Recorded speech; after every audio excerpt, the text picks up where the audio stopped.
সত্যনারায়ণজি আগে আগে এগিয়ে আসছে, তোমরা সেটা দেখতে পাচ্ছ। চলো দেখাই তোমাদেরকে, সুন্দর একটা পরিবেশ কিন্তু চারিদিকে সৃষ্টি হয়েছে পরপর করে। চলো দেখাই, সুন্দর এনজয় করো জিনিসটা। প্রসেশনের জন্য কিন্তু এখানে দেখো কি সুন্দরভাবে এই জিনিসগুলো সাজানো হয়েছে।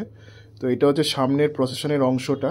এখানে কিন্তু এরকম অনেকগুলো দেবদেবীর জিনিস সাজানো রয়েছে। এখানে কিন্তু গণেশ ঠাকুর রয়েছে, তোমরা আগে দেখলে, আর এখানে একটা মঞ্চ রয়েছে। তো এবার আস্তে আস্তে এখানে কিন্তু নারায়ণ এবং ব্রহ্মা রয়েছে, দেখতে পাচ্ছ। তো এই একটা ট্যাবলো রয়েছে। এবার আস্তে আস্তে এখানে কিন্তু মাতা পার্বতী এবং মহাদেব রয়েছেন, দেখতে পাচ্ছ।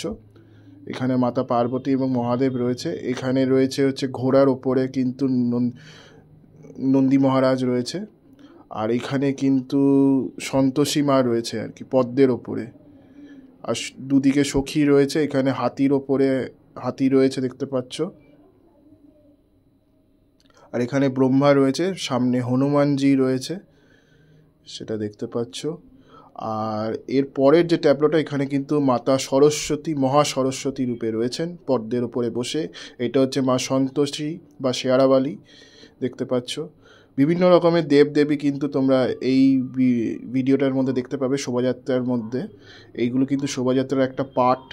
তো এইগুলো তোমাদের আগে দেখিয়ে দিচ্ছি। তো এবার আস্তে আস্তে গেট রয়েছে, দেখতে পাচ্ছ।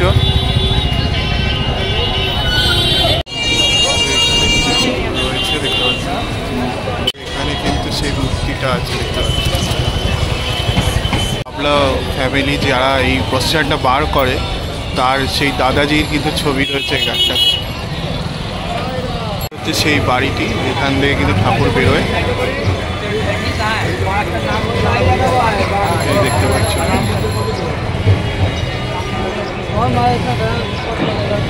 কিন্তু আস্তে আস্তে বাড়ির মধ্যে প্রবেশ করলাম, যেখানে ভগবান থাকে, সেই জায়গাটায় যাচ্ছি এবার আস্তে আস্তে কিন্তু। তো দেখো, আর এই ওপর থেকে কিন্তু পিচকিরিতে জল ফেলা হচ্ছে, দেখতে পাচ্ছ। ওপরে ওনারা রয়েছেন, ওই যে ওপরে পিচকিরি দিয়ে জল ফেলছে, দেখতে পাচ্ছ। সমস্ত ফটোগ্রাফার ব্লগার দাদারা রয়েছেন। তো আমিও ছিলাম তোমাদের দেখানোর জন্য।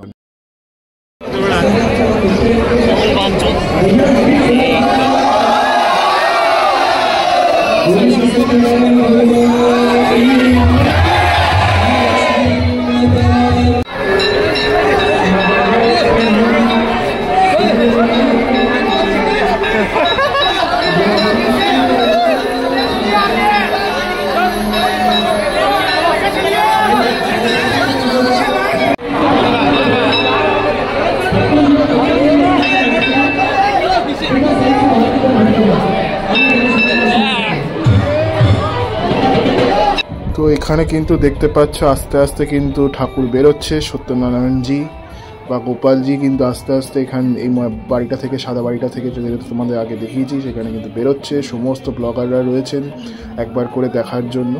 তো দেখতে পাচ্ছ, আর সামনে কিন্তু ঢোল রয়েছে, ঢোল বা ড্রাম যাই বলো না কেন, সেটা বাজাতে বাজে কিন্তু ফুল ছড়াতে ছড়াতে আস্তে আস্তে ভগবান কিন্তু তার ভক্তদের মাঝখান দিয়ে আস্তে আস্তে এগিয়ে আসছে তার মন্দিরের পথে। কালাকা স্ট্রিটে যে মন্দির রয়েছে, সেই মন্দিরের পথে কিন্তু তিনি এগিয়ে আসছেন তার ভক্তদের মাঝখান দিয়ে।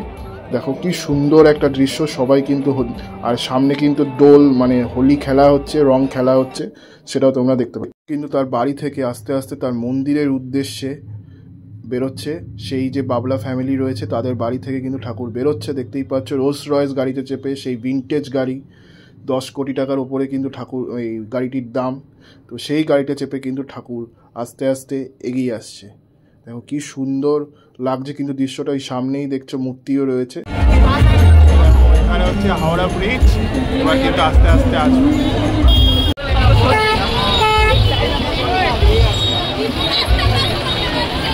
ঠাকুর কিন্তু আস্তে আস্তে দেখছো এগিয়ে আসছে।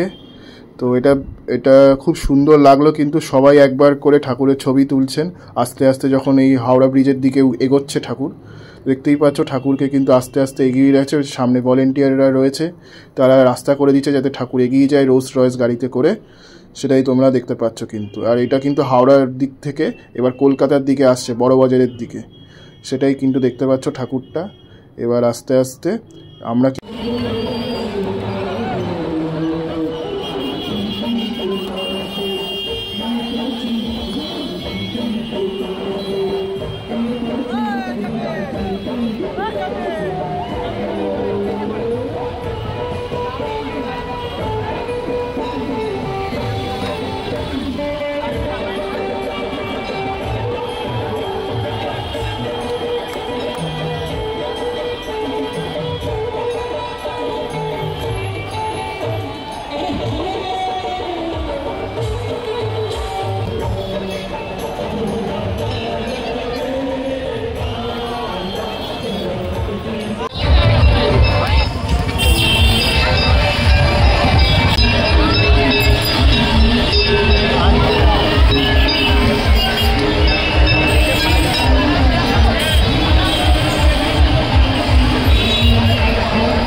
উদ্দেশ্যে।